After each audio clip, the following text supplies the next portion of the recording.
بتبدأ الحكاية بطفل اسمه هيرو واللي بيكون في حلبة غير شرعية لقتال الروبوتات، وكان بيشارك بروبوت من اختراعه الشخصي، وهناك بيقابل راجل ضخم وشرير وكان بيتحدى أي حد يقابل الروبوت بتاعه. فبيقرر هيرو إنه يتراهن معاه بفلوس، لكن من أول ضربة بيوقع روبوت هيرو على الأرض. فبيطلب منه هيرو إنهم يعيدوا الرهان مرة تانية لأن دي أول مرة ليه، وبيقوله إنه معاه فلوس كتير أوي للرهان. فبيوافق الراجل وبتبدأ الحرب بين روبوتاتهم، وبيتحول الروبوت بتاع هيرو لشرير وبيقدر يغلب الروبوت التاني ويوقعه على الأرض.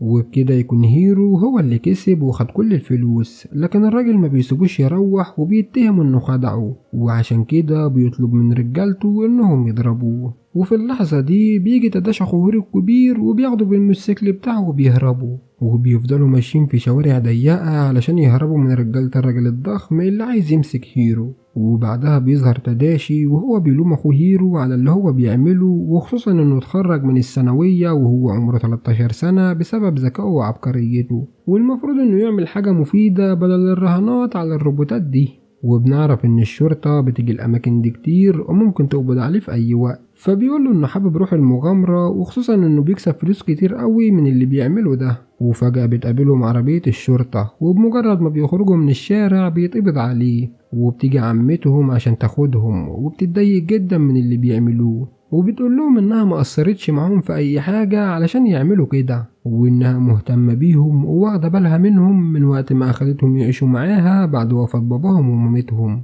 وتاني يوم بيقرر هيرو انه يروح تاني لحلبة الروبوتات، لكن المرة دي بيقوله تداشي انه مش هيسيبه يروح لوحده، وبيقرر يروح معاه لانه ما بيعرفش يمنعه. وفي الطريق بيستغرب هيرو لما بيلاقي اخوه ماشي اتجاه الجامعة بتاعته، ولما بيسأله هيرو انه ده مش طريق الحلبة بيقوله تداشي انهم هيروحوا الجامعة يجيبوا حاجة ويرجعوا تاني. وبيدخلوا المعمل اللي بيبقى مليان باختراعات الطلاب المجتهدين والأذكياء، وهناك هيرو بيتعرف على كل أصحاب تداشي وبيوريله اختراعاتهم فبينبهر بيها جدا. وبعدها بياخدوا تداشي وبيقوله انه عاوز يوريله الاختراع بتاعه، وبيبقى عبارة عن روبوت جميل اسمه بايمكس. الروبوت بيكون مصنوع من مواد خفيفة جدا في الوزن، وبيكون روبوت طبي بيعالج اي جرح او ألم في اي شخص. وبيشغل تداشي الروبوت فبيشتغل، وبيقول لهيرو ان الشريحة محملة بكل المواد الطبية. وبيطلب تداشي من هيرو انه يقول للروبوت انه راضي عن تقديم رعايته الطبية علشان يتوقف عن العمل ويرجع مكانه جوه الصندوق. وفي الوقت ده بيدخل البروفيسير وبيتعرف على هيرو، وبيشوف معاه الروبوت المقاتل بتاعه وبيعجب بيه، وبيعجب بذكاء هيرو جدا بالنسبة لسنه. وبيخرج تداشي مع هيرو من الجامعة علشان يوديه لحلبة قتال الروبوتات، فبيقول له هيرو انه مش عايز يروح هناك، وبيبقى مبهور بكل اللي شافه في المعمل اللي راحه في جامعة اخوه. وبيقول لتداشي انه عايز يقدم في الجامعة دي. وقتها بيفرح تداشي جدا لانه ده اللي كان بيتمناه. وبيقول لهيرو ان في معرض بيتعمل كل سنة والطلاب بيقدموا فيه المشاريع اللي بيخترعوها وعلى اساسه بيختاروهم. ولما بيقعد هيرو مع نفسه علشان يفكر في المشروع ما بيجيش في دماغه اي افكار، وبيتضايق جدا لانه نفسه يدخل الجامعة دي باي شكل. فبيشجع اخوه انه يرجع يفكر تاني، ولما بيبص للروبوت بتاعه اللي متكون من قطعة مغناطيس بيجيله فكرة. والفكرة انه بيعمل آلاف من القطع المرتبطة مع بعضها بحيث انه يتحكم فيها الانسان بجهاز استشعار ويشكلها بأي شكل هو عايزه. وبيجي يوم تقديم المشروع وبيبان على هيرو انه متوتر جدا، ولما بيجي عليه الدور بيزيد توتره اكتر وبيبقى خايف لا يفشل. فبيشاور لاخوه علشان ياخد نفس عميق، وبيبدأ هيرو يشرح فكرته قدام كل الموجودين، وبيشكل لهم قطع المغناطيس على شكل مباني أو أدوات للتنقل. وبينجح في إنه يجذب انتباه كل الموجودين فبيسقفوله، وبيبارك لاخوه تداشي وأصحابه على نجاح فكرته. وفي نفس الوقت بيجي صاحب شركة اسمه أليستر وبيعرض عليه إنه يشتري منه المشروع بتاعه بمبلغ ضخم. فبيدخل البروفيسير وبيكون مش عايز ده يحصل،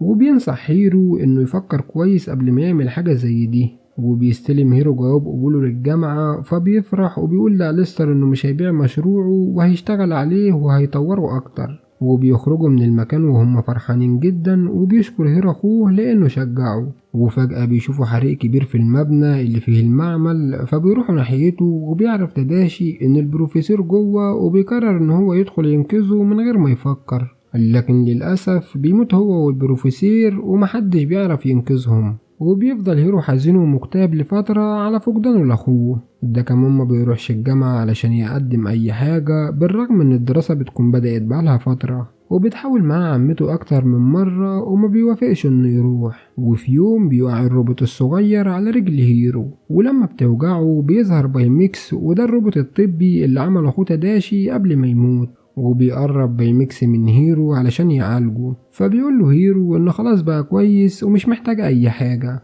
وفي اللحظة دي بيشوف هيرو قطعة من الروبوت بتاعه واقعة على الأرض وبتتحرك، ولما بيفحصها بيقول إن الروبوت بتاعه بايظ علشان وقع وهو هيبقى يصلحه. ولما بيبص وراه بيلاقي إن بايميكس اختفى، وبيشوفه من الشباك وهو ماشي في الشارع، فبينزل بسرعة وبيجري وراه. وبيفضل بايميكس مكمل في طريقه مع قطعة المغناطيس اللي بتتحرك لحد ما بيوصل لمخزن كبير في مكان فاضي. ولما بيوصلوله هيرو بيبقى متعصب جدا من اللي بيعمله بايميكس، لكن بايميكس بيقوله ان كل اللي هو عمله ان هو مشي ورا المكان اللي قطعة المغناطيس عايزة تروح له. ولما بيلاقوا باب المخزن مقفول بيساعدوا بايميكس وبيشيله عشان يدخل من الشباك. وبيتفاجئ هيرو لما بيشوف آلاف من القطع اللي هو صنعها موجودة في المخزن ده، ولما بيلمسها بتتحد مع بعضها وبتتحرك في اتجاههم. فبيجري هيرو بسرعة وبياخد معاه بايميكس علشان يهربوا من المكان، وبيفضل هيرو يزقه علشان بايميكس بطيء جدا.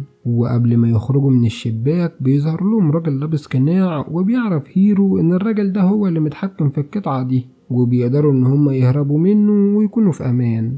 وبيقرر هيرو انه يروح يبلغ الشرطة ويدوهم مواصفات الشخص ده، بس للأسف محدش بيصدقه. فبيمشي هيرو وبيرجع البيت وبيفضل يفكر ازاي ممكن ينتقم من الراجل اللي سرق اختراعه، اللي ممكن يكون هو كمان اللي متسبب في الحريق. وبيقرر يحكي اللي حصل لبايميكس وبيقوله انه لازم يساعده، وبيحوله الروبوت مقاتل، وبيقدر هيرو انه يغير شكله. وبيحط مع الشريحة اللي عليها البرامج الطبية شريحة تانية عليها برامج قتالية. وبعد ما بيخلص بيختبره وبيتبع كل الأوامر ويكسر أي حاجة. فبياخدوا هيرو وبيروح بيه نفس المخزن اللي شاف فيه الراجل ده قبل كده، لكن بيتفاجئوا لما بيلاقوا ان الباب مفتوح والمخزن فاضي. وفي الوقت ده بيوصلوا أصحاب تداشي بعد ما بيتصل بهم هيرو علشان يساعدوه وبيفهمهم كل حاجة. وفجأة بيهجم عليهم نفس الشخص اللي لابس قناع وبيحاربهم بالروبوتات، فبيهربوا منه وبيقعدوا كلهم مع بعض يفكروا،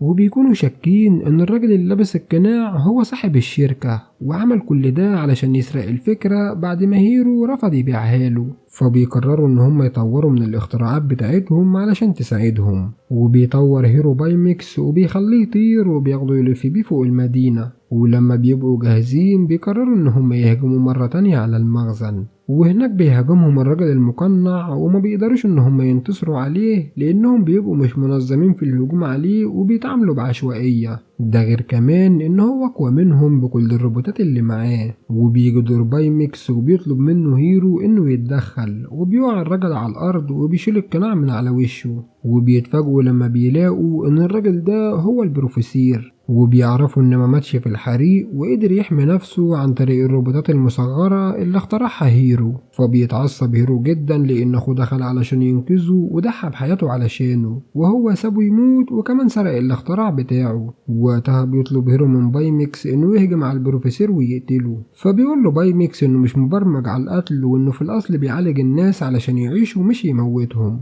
فبياخد منه الشريحة اللي كان حاططها له تداشي وبيخلي شريحة الشر بس هي اللي فيه. ولكن قبل ما بيقتلوا بيمنعوا أصحاب تداشي وبيقولوا له إنهم متفقين إنهم يمسكوا الراجل ده بس ما يقتلوهوش. فبيتضايق منهم وبيرجع البيت وهو حزين. فبيوروا له بايميكس فيديوهات من الذاكرة بتاعته لأخوه تداشي لما كان بيعمل تجارب على بايميكس قبل ما يشغله، ولما بيشوفها هيرو بيحزن أكتر. في الوقت ده بيجوا أصحاب تداشي وبيقولوا لهيرو إنهم هيساعدوه ويقبضوا على البروفيسير، وبيوروا له فلاشة لقوها في المكان اللي هجموا فيه على البروفيسير. ولما بيشغلها هيرو بيشوف عليها فيديو البروفيسير وهو بيتخانق مع أليستر، وبيشوفوا فيديو تاني وبيفهموا إن سبب الخناقة إن أليستر كان بيعمل تجربة بالطيارة واللي دخلت جواها تبقى بنت البروفيسير، لكنها من وقتها ما خرجتش. وبيعرفوا إن البروفيسير بيعمل كل ده علشان ينتقم لبنته. وتاني يوم بيقرر إنه يروح مع مجموعته لشركة أليستر، وهناك بيشوف البروفيسير وهو بيحاول يدمر أليستر وشركته عن طريق اختراع هيرو. فبيحاولوا يمنعوه بأي شكل لكن ما بيسمعش كلامهم، فبيضطروا إن هم يستخدموا اختراعاتهم ويخلوا الآلة تسحب القطع اللي بيتحكم فيها البروفيسير عشان يسحبوا منه قوتهم.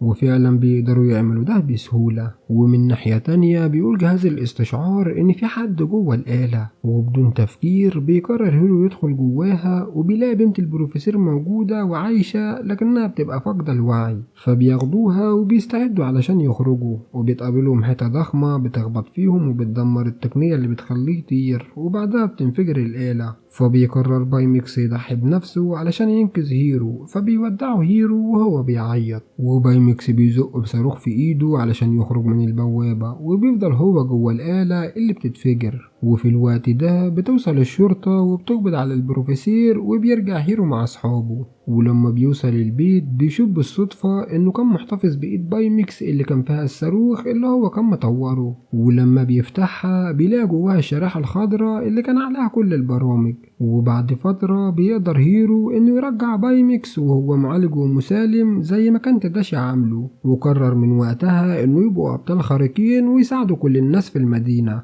ولغاية هنا يا صديقي بنكون وصلنا لنهاية فيديو النهاردة. سلام.